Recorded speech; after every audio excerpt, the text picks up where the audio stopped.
So Phillip Rivers had himself a really good game against the Raiders. It wasn't just him. There's plenty of guys you could give credit to, but I want to talk about him because I kind of like talking about quarterbacks, and plus, I think he deserves some love. He's having a solid season. Currently, he's now had 7 games where he's had a passer rating of over 100. This is his 4th game where he's had a passer rating of over 118. And while it's not necessarily his best season, if you look at passer rating, it's currently his 6th best season, which is pretty significant. So again, passer rating's far from a perfect stat, but just as a slight tool, he's doing statistically pretty well. So what's he doing well? Well, let's get into it. I mean, one of the things he's doing well is things that I've talked about actually just last week when I made a video about Frank Reich, so check that one out if you haven't already. But a lot of it is that Frank Reich and this offensive coaching staff, I think especially these past couple weeks, have put Phillip Rivers in positions to succeed where things are just easy for him and there's not really too many opportunities for him to screw up. So like on this play, it's going to be man coverage, and they have just a really simple pick play, or really a rub route, designed to beat this man coverage. And I said in that video, it seems like every time an opposing defense that doesn't run man coverage a lot gets to man coverage, they immediately have a play that's designed to beat man coverage. So I do believe to some degree that there probably is an element of their game of they just switch out and they run some man coverage beaters, because this is the perfect play against this coverage. Watch how, because of this rub route, you're going to see 2 Raiders players bump into each other, and that makes for an easy throw for Rivers, and they get a 19-yard gain. And Rivers didn't even have to do much. He just had to wait for his receiver to get open. The offensive line did a great job blocking. That's just good offensive football all around. He made some impressive throws too. It wasn't all just the rest of the offense doing the heavy lifting. This one's an example where it's a cover 3 zone, and he has a receiver who's running a route that's going to get into a gap in coverage. This is a good route against this type of coverage, and since it's T.Y. Hilton running this route, Rivers is definitely going to look in that direction. So Rivers takes the snap. He waits for Hilton to get open. Again, good job by the offensive line. And now you see Hilton is open, but he's not wide open. And actually a good defensive play could make this trouble for Rivers. You know, if the defensive back crashes in, this is how interceptions happen, but Rivers has never been one to play it safe. And in this situation, I do still think it's the correct decision to make this throw, just simply because you look at how the defender's hips are turned to the middle of the field, and since he knows Hilton is cutting to the outside, it would be very difficult to break all the way in and make that play. So this is already a good throw for Rivers to make, but again, he's now going to be throwing it 25 yards down the field, so he's going to have to try and get it there in a hurry. But it is a good throw, and it's just a very accurate throw. Hilton makes the grab, and they're able to get a pretty big chunk play just like that. So yet another good play where the offense as a whole did its job, but Rivers just being one of those guys. And that's what I like about this offense is Rivers doesn't often have to make something happen out of nothing. It's a lot of times just everyone doing their job, including the quarterback, and that's really how the best offenses are run, as opposed to a quarterback just, making something out of nothing. I like this one too, where it's zone coverage, but what's interesting about this is, so T.Y. Hilton's running a route that's going to get into the back of the end zone, but the defensive player who's in charge of covering that section of the end zone is currently playing press coverage against Hilton, so that could actually be a good thing for Indianapolis. Watch, once this ball is snapped, you see that Hilton's able to actually get a step on him.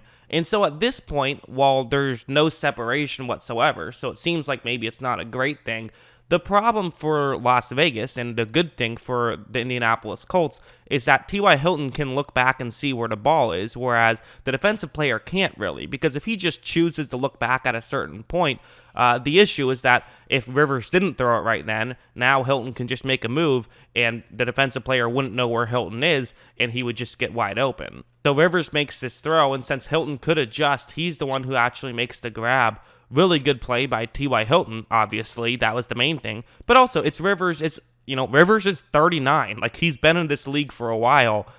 It would be really impressive what he's doing at 39 if it wasn't for the fact that, unfortunately for him, Breeze and Brady are also doing the same thing as in playing at an old age as well. So that kind of overshadows it a little bit.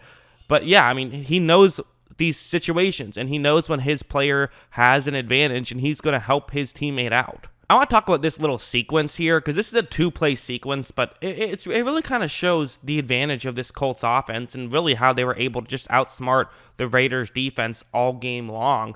where it's going to be a zone coverage play for Las Vegas, cover 2 play. They have a receiver who's running a route that could get into the gap in coverage.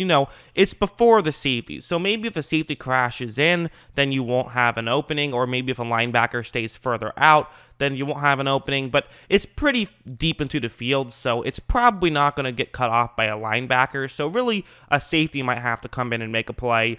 Also, one other thing worth noting is that you see that there's actually a player who's lined up in the box who's going to be blitzing here, and the halfback is supposed to pick up that blitz. It's actually not really a blitz because the edge rusher closest to the bottom of the screen is dropping back into coverage, but it's kind of like a blitz in the sense that a halfback has to pick it up. Once this ball is snapped, the blitz gets picked up nicely. I couldn't read the number. I think it might have been Jonathan Taylor, but I'm not 100% sure. Either way, I just can't read the number. But it was a good play. And so now Rivers, who has a little bit of time since that was a good job by the back, he now can make a throw because you see how open the receiver he wants to hit is. The safety who is deep, he's staying very far deep, which at the end of the day, that's his job. Don't get beat deep. But because he's so far deep, this makes an easy throw for Rivers. Rivers makes the throw. They're able to get a big completion. So good play for sure. Not the craziest play, not a high degree of difficulty play necessarily, but you got 20 yards basically for free, so you'll certainly take that. But as I said, it's the next play that I think matters a lot more. So now it's going to be zone coverage again. This time cover 3, but still zone coverage, and you have T.Y. Hilton who's going to run a deep route over the top.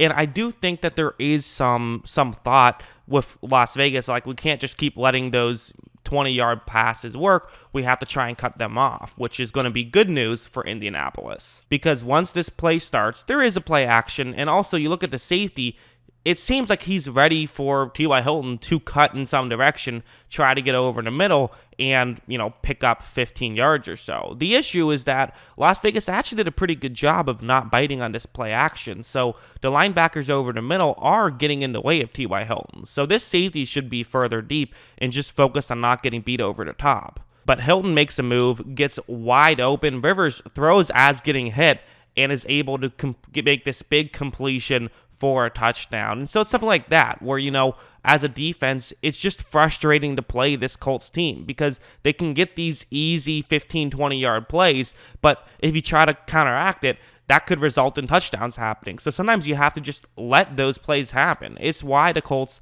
are, still probably a playoff team. It's not guaranteed yet, but they're looking pretty good. They still play Houston and Jacksonville, so you got to think that's 11 wins. And while it doesn't guarantee you a playoff spot with how many teams could end up with 11 wins, it probably will get you there. And also Pittsburgh is the other team to have to play. So you got to think they'll probably end up at 11-5, but who knows? Maybe they could beat Pittsburgh, or maybe they'll lose to Houston or Jacksonville. But I just don't see that happening. I think they're so much better than Houston and Jacksonville, and I think that they're too well coached to lose one of those games. But you never know. It is the NFL. Weird things can happen. But yeah, the Colts are probably going to be in the playoffs, and I think it's a good thing because they're a really fun team to watch. But that's just what I think. What do you guys think? Let me know in the comments below. Always love hearing from you. And of course, as always, thanks for watching.